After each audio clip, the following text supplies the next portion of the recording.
to my channel. Thank you for tuning in today. Make sure to subscribe if you haven't already, and if you have, thank you. So today's video is going to be a bit different. I'm going to be telling you guys how to survive university, or at least how I'm going to survive university next year. The advice I'm going to give you guys is in no particular order, and it's just elements of survival that I think I learned in retrospect when I look back on first year on the mistakes I've made.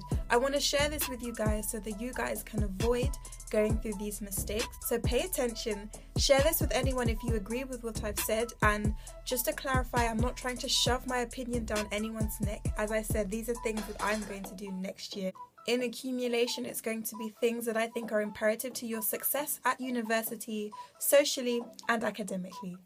You're welcome. So get your pen, get your paper, and let's learn. So the very first thing I think is so important at university is to know your friends, know your friendship group. It's not likely that you will have 10, 15, 20 close friends at university, and that is okay.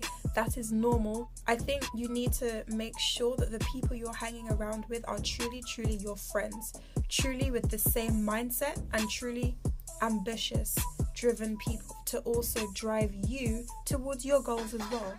Because university is a place where you really are just on your own, you really do get a taste of being an adult. It's so important that you find a support system, and that can be found through a secure, solid friendship, because essentially you are your own motivator. Having said that, even though it's very important to have your close friends, they may not be on your course. So make sure that you also befriend, or at least talk to, get comfortable with people on your course in times where you may miss lectures and in times where you don't understand something. Make sure that you have people surrounding you who are not only a good support system, but also who can help you to do well in your studies. So my next piece of advice is to stay prayerful. At university, I found that it was basically a large playground for a lot of demons. You think it's a joke when they talk about Yoruba demons and Igbo demons. There are all kinds over there. And it's really a place where the spirit of lust and distraction is just at large and so active. And you really need to make sure that you protect yourself and put on the full armor of God. Because even though university is a place of fun, you are so vulnerable to a lot of things that you may have not been vulnerable at home. Lots of people go to university and come back changed. And you need to make sure that you are transformed by the renewing of your mind, and that you do not fall victim to the kind of temptations that you will find at university. And that really is done by remaining prayerful, to make sure that you really do stay in the right mindset, because it's so easy to get lost, especially at this age. But we need to remember to stay firm and to remain on the rock. And that will really get you through university. So the next one I want to tell you guys is to be wise with your money, to spend wisely. There were times when I had no food in the fridge, but my wardrobe was full. The money you get is for survival. It's for buying books and stationery. It's for paying your rent. It is for feeding yourself, and it's for transport. All of that before clothes, before shoes, before taking Bae to Paris, because you couldn't do it before. Prioritize your spending and budget. Your overdraft should really be seen more as an emergency. It's going to be so hard to pay off later if you keep spending that money on things that you don't really need to be spending it on. I want your money, more money. I want your money, I want more money. I want your money. Discover yourself. Use university as this time to distance yourself from the person you are with your parents and focus on what you can become. Begin to nourish your inner person that will become the person you want to be in the future. This can be done through joining societies. Definitely do that. But don't join too many societies, because you do need to have that balance between work and play, and you do need to prioritize your work, of course. But joining societies makes you able to find like-minded people, people who enjoy the same things as you, who like the same things as you. And it's also a good idea to join the society for your course. I never joined it, and I regret it, because they will have group chats, they will have study sessions, they may even have a kind of buddy system where you can befriend someone in the year above who can give you resources and advice and really help you. Don't get lost in the sauce. Okay? Remember why you're at university. Maybe you're there to experience maturity, to experience independence, to experience moving out. But most of all, you're there to get a degree. Don't forget that in all that you do. Remember that you're there to be successful. Remember you're there to secure a foundation for your future. University is a place to have fun, 100%, and it is fun regardless. But remember why you're there. You need to sometimes evaluate yourself, do a rain check, and make sure that you're really in the position to be having fun. At university, you are your own everything. You're your own motivator. You're your own parent. You're your own supervisor. So it's so important that you really take some time out to look at yourself and reflect on what you're doing. Treat uni like a 9 to 5. You begin to structure your day and organize your day. You find that you now have energy to do the things that you want to do because you're directing your energy in the right places. There was a day nearing exam season when I woke up early. I got to the library for 9 a.m. Firstly, it was quiet, it was peaceful, so I could sit wherever I wanted. And then I was revising from maybe 9 until 10:30, then I took a break. Then from 11 till 1:15, and so on and so forth until about 5 or 6. That day was the most productive day of my whole university experience. It was so productive for my brain, for my energy. And during that day, I had my breakfast, then I had my lunch around lunchtime. I took a packed lunch. And then I had my dinner when I went home. And then finishing at 6 gives me however long I want to do anything that I can. Anything I want to do. Whether I want to go for a walk, whether I want to go out with my friends, I can. Because I've earned it.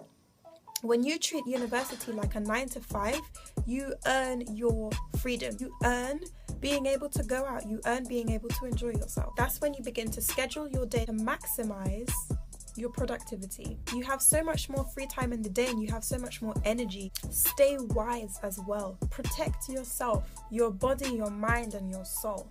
Because listen, just because some fine guy with one sharp beard says he thinks you're attractive doesn't mean that's it.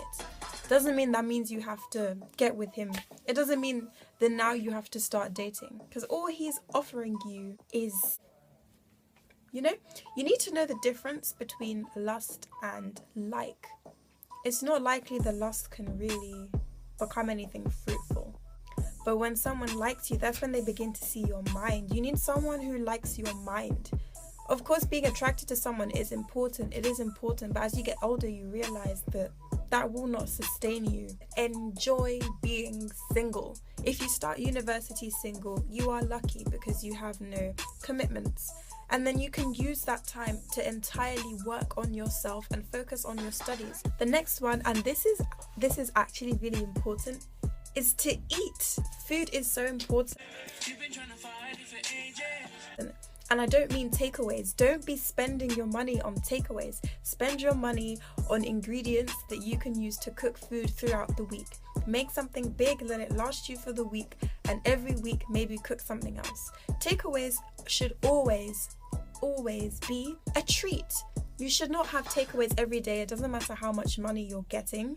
Firstly, you should be using university as a time to learn how to cook, and you can't be doing takeout for the rest of your life. The ones who don't have a catered accommodation are the ones who would struggle the most.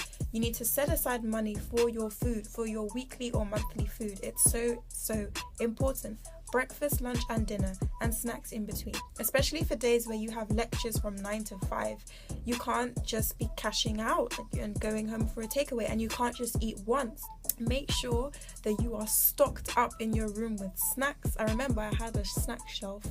It was the furthest shelf from the door so that no one could see it because I don't like to share food. Something I did as well is I had like a 40 or 50 pack of Indomie.